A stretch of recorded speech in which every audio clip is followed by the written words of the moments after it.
All right, so today we're diving into, well, you brought some really fascinating sources about this whole arsenal of democracy thing, and I think it's kind of a pivotal moment in American history. Oh, It's absolutely. 1939. Yeah. Europe is like exploding into World War II. Mm, America's, watching kind of nervously from the sidelines, still trying to recover from the Depression. right.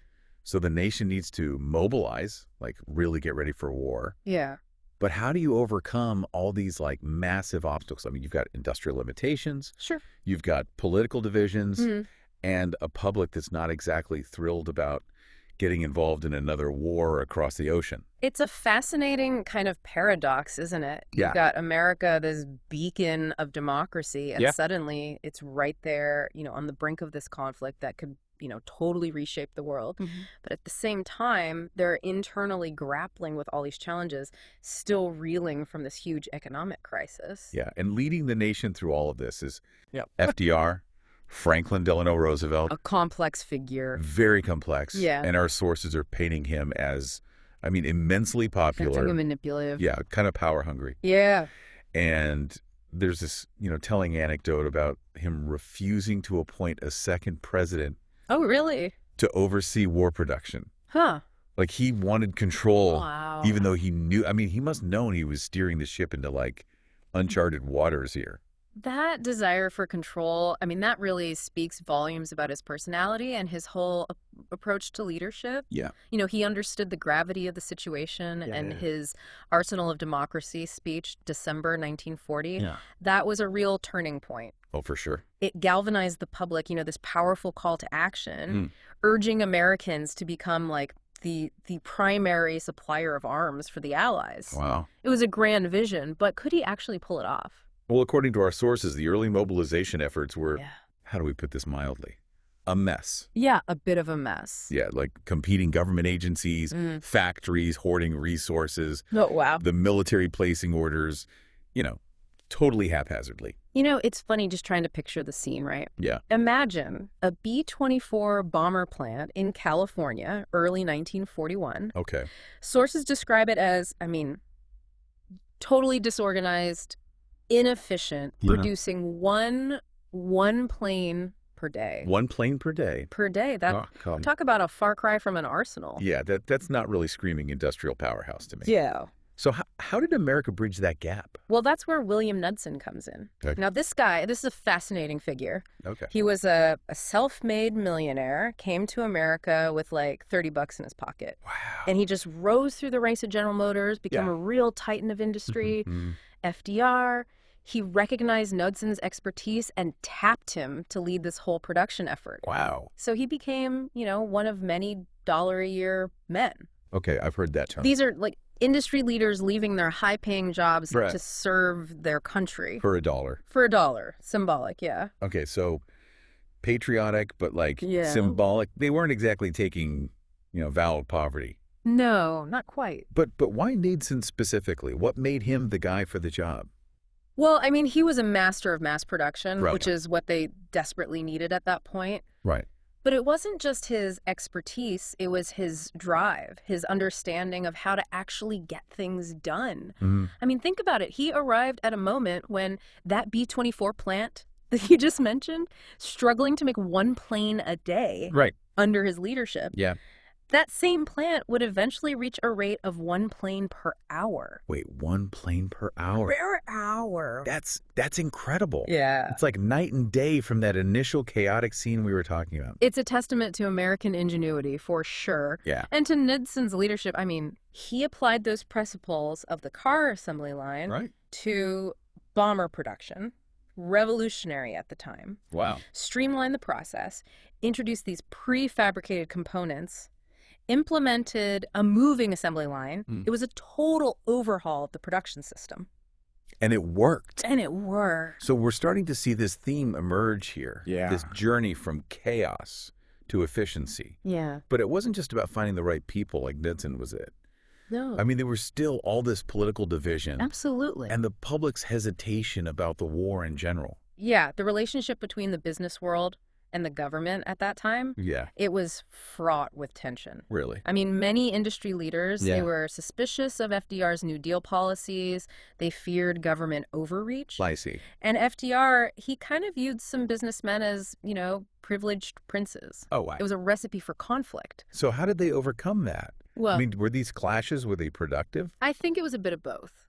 Okay. There was definitely friction, Yeah. but there was also this shared recognition that, They had to work together. they had to work together. Yeah. The fate of democracy was at stake. Oh, right. And while Knudsen was this master of industry, Yeah. he didn't have the authority to force companies to cooperate. Right. He needed to convert factories Mhm. from making cars, appliances, Mm-hmm. to churning out planes and tanks. Right. But a lot of companies were hesitant to disrupt their, profitable civilian operations. It was a very delicate balancing act. It sounds like America was walking a tightrope, trying to prepare for a war. It wasn't quite ready to fight. Yeah. And then, December 7th, 1941, Oh, everything changes. that's just everything. The attack on Pearl Harbor just sends shockwaves through the nation, Yeah. and suddenly all those anxieties about war Yeah. become this terrifying reality. Yeah, our sources describe a nation just gripped by fear. Really? Cities blacked out at night.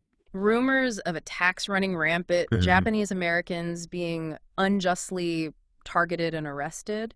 Wow. There's one anecdote that really stands out Okay. about this San Francisco resident. Mm-hmm.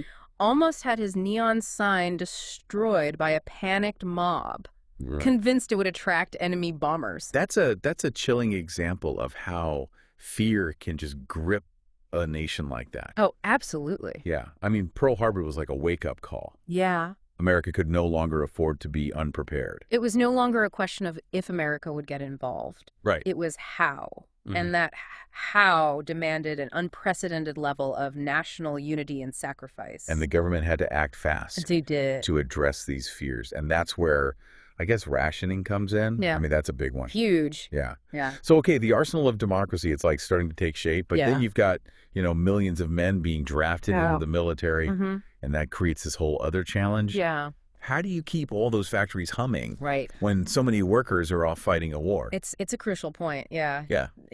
This is still a time when a lot of industries were completely dominated by men. Oh, absolutely. And suddenly there's this massive gap in the workforce. Right. And we've all seen those iconic Rosie the Riveter Yeah. images. Yeah. But what was the reality like for women during this time? I mean, did they actually step into these, traditionally male-dominated roles? Oh, absolutely. Yeah. Really? Our sources describe women working in shipyards, welding tanks, Wow. operating heavy machinery. I mean, these were jobs that were Yeah. previously considered unthinkable for them. Right. It was a dramatic shift in gender role. I mean, driven by, a mix of patriotism, Hey. necessity, and, this real desire to contribute to the war effort. Yeah, it must have been such a whirlwind of change for these women, Oh, yeah. stepping into roles they probably never even imagined for themselves, Right. while also dealing with, the societal expectations of being homemakers and mothers and all that. Right. So, I mean, were they welcomed with open arms? Well, Or did they face, resistance and pushback? it wasn't always a smooth transition, unfortunately. Yeah. A lot of women faced discrimination, Yeah. lower wages compared to men doing the same jobs, Right. and, just constant societal pressures to maintain those traditional roles. I mean, Mhm. imagine the internal conflict, Right. wanting to contribute to the war effort, but also, facing criticism for stepping outside those boundaries. It's a reminder that, progress isn't always this straight line. It rarely is. Yeah, it's messy and complicated. And even in times of national unity like this, Yeah, those old prejudices can really rear their ugly heads. they do.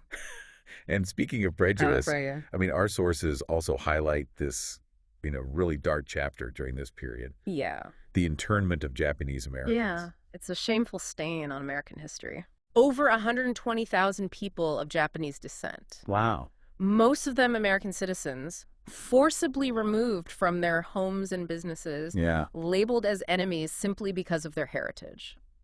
It's just, It's heartbreaking to read these accounts. It is. I mean, families uprooted, losing everything they'd worked for, enduring, really harsh conditions in these internment camps. Yeah, it's a blatant violation of civil liberties, Yeah. fueled by, fear and racism. It's a stark reminder that even in times of crisis like this, Yeah. when, national security is being invoked, Right. we have to remain vigilant in protecting the rights of all citizens. Absolutely. It's a lesson that I think resonates even today, It does. as we continue to grapple with issues of prejudice and discrimination. Yeah, it's a chilling reminder that the arsenal of democracy was also a time of internal conflict, Right. a battle against prejudice and inequality within America's own borders. But even in the face of all this injustice, were there any signs of hope? Any kind of push for positive change happening at the same time? Absolutely, yeah. While Japanese Americans were facing these unimaginable hardships, Right. African Americans actually saw the war as this opportunity to fight for equality on two fronts. Really? Yeah, against fascism abroad Mm-hmm. and against discrimination at home. So you're talking about the WWII campaign. Exactly, yeah. It stood for victory abroad against fascism, Right. victory at home against discrimination. Mm. African Americans, they served with distinction in the military, Yeah. despite facing, segregation and unequal treatment. Wow. And back home, they challenged segregation in factories and workplaces, Mhm. demanding fair treatment and equal opportunities. So while the nation's mobilizing for this massive war effort, Yeah. it's also being forced to confront its own internal contradictions, its own hypocrisy in a way, right? Right. Fighting for democracy overseas while denying it to a segment of its own population. Exactly, yeah. The war created this real sense of urgency around civil rights. It became increasing an industry needed government contracts to survive. Mm-hmm. Our sources, they describe how the government poured billions of dollars into factories, Wow. providing loans, subsidies, tax incentives, all to encourage production. Sounds like it could be a recipe for a pretty cozy relationship. Oh, for sure. And a lot of people at the time, they raised concerns about this merging of government and industry, this close relationship. It raised concerns about the growing power of what President Eisenhower would later call the military-industrial complex. Right. And we talked about how that close relationship was raising red flags even back then. Yeah. So did the end of World War II ease those concerns, or did things get even more complicated? I think it was the latter, unfortunately. Really? The Cold War, which emerged in the aftermath of World War II, only intensified those fears. How so? Well, the U.S. and the Soviet Union, they engaged in this, decades-long arms race. Right. Each side was vying for military superiority. This led to, a massive increase in military spending and basically a permanent state of heightened national security. So the arsenal of democracy, which had been created to, defeat fascism, was now being repurposed for this new enemy, communism. Exactly. So how did that impact life in America? Well, Were people constantly living in fear of a nuclear attack? there was definitely this pervasive sense of anxiety. Yeah. The Cold War, it fueled McCarthyism, this period of intense anti-communist paranoia that led to the persecution of, suspected communists and sympathizers. Wow. It also contributed to this whole culture of secrecy and surveillance. Really? Yeah, as the government expanded its powers to, monitor citizens and suppress dissent. So it sounds like a very different America from the one we saw uniting against a common enemy during World War II. Yeah, it is. This was a more divided, suspicious nation looking inward as much as outward. Exactly. Yeah, the Cold War created this climate of fear and distrust, both domestically and internationally. And it also led to, U.S. involvement in numerous proxy wars. Right. From Korea to Vietnam, each with devastating consequences. So the legacies of the, this arsenal of democracy era, they're complex. They are. And multifaceted, right? Very much so. We have the positive outcomes like the GI Bill Yeah. and the, incredible advancements in science and technology that stem from wartime research.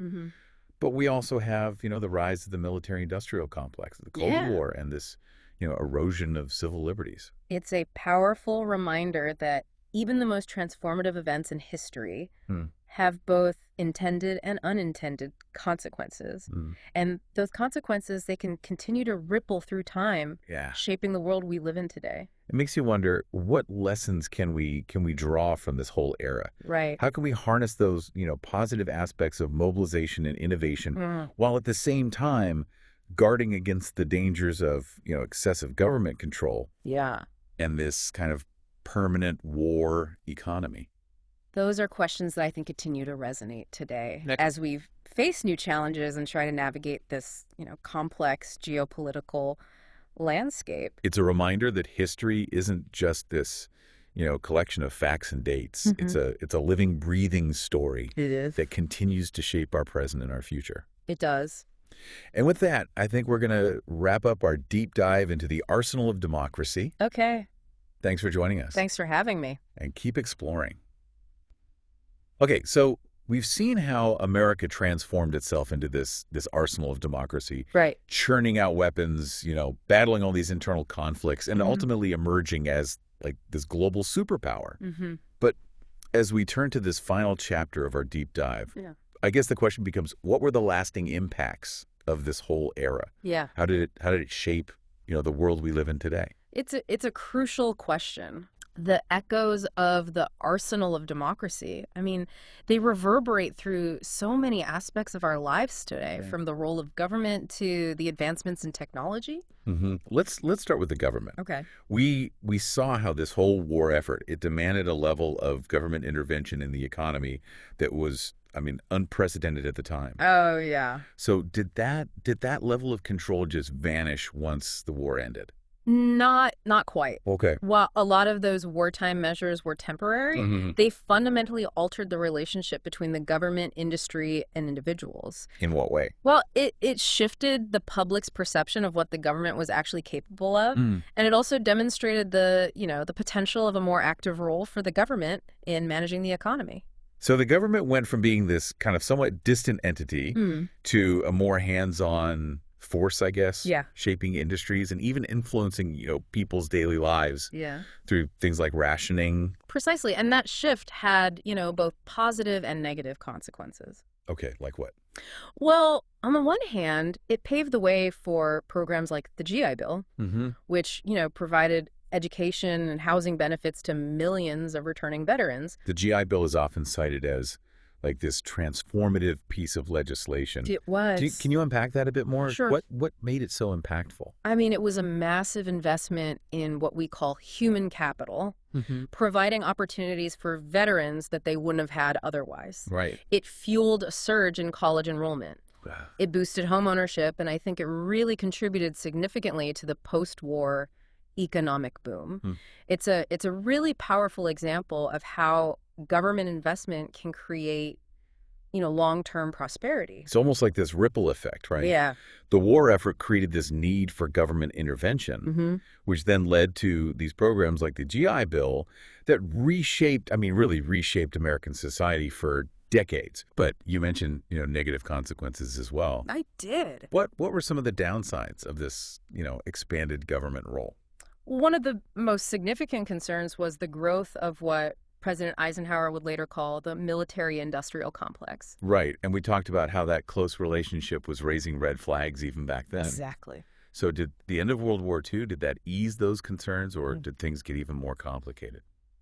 Unfortunately, I think it was the latter. Really? The Cold War, which, emerged in the aftermath of World War II, only intensified those fears. How so? Well, you had the U.S. and the Soviet Union. They engaged in this, decades-long arms race. Right. Each side was vying for military superiority. Yeah. And this led to, just this massive increase in military spending and basically a permanent state of, heightened national security. So the arsenal of democracy, which was created to, defeat fascism, Right. was now being repurposed for this new enemy. Communism. Exactly. So how did that impact life in America? Yeah. Were people just constantly living in fear of a nuclear attack? There was definitely this, pervasive sense of anxiety. Right. The Cold War, it fueled McCarthyism. Right. This period of intense anti-communist paranoia, Yeah. which led to the persecution of, suspected communists and sympathizers.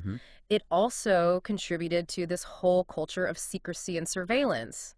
as the government kind of expanded its powers to monitor citizens and suppress dissent. So it sounds like a very different America from the one we saw, uniting against this common enemy during World War II. It was, yeah. This was a more divided, suspicious kind of nation. It was looking inward as much as outwards. Exactly. Yeah, the Cold War, it created this climate of fear and distrust, both domestically and internationally. Yeah. And it also led to, U.S. involvement in numerous proxy wars from Korea to Vietnam, each with, devastating consequences.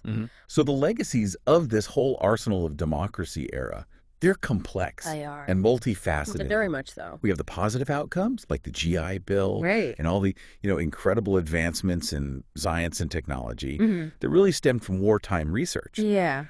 But we also have the rise of the military-industrial complex, the Cold War, and this kind of erosion of civil liberties. It's a powerful reminder that even the most, transformative events in history have both intended and unintended consequences. Right. And those consequences, they can continue to ripple through time, They do. shaping the world we live in today. It makes you wonder, what lessons can we draw from this whole era? Yeah. How can we, harness those positive aspects of mobilization and innovation while at the same time guarding against the dangers of excessive government control and this kind of permanent war economy? Oh, yeah. These are questions that I think continue to resonate today. Right? They do. As we face new challenges and try to navigate this, complex geopolitical landscape. And as we wrap up our deep dive into the arsenal of democracy, I just want to encourage everyone listening to keep exploring this this pivotal moment in history. Absolutely. Consider the broader context, the enduring legacies, and how they shape our world today. Yeah, maybe visit a museum or read personal accounts from that era. Yeah. Or even research, your own family history. See how it intersects with these events. It's a reminder that history isn't just this collection of facts and dates. It's not. It's a living, breathing story. It is. That continues to shape our present and our future. And with that, we wrap up this deep dive into the arsenal of democracy. Thanks for having me. Thanks for joining us, and keep exploring.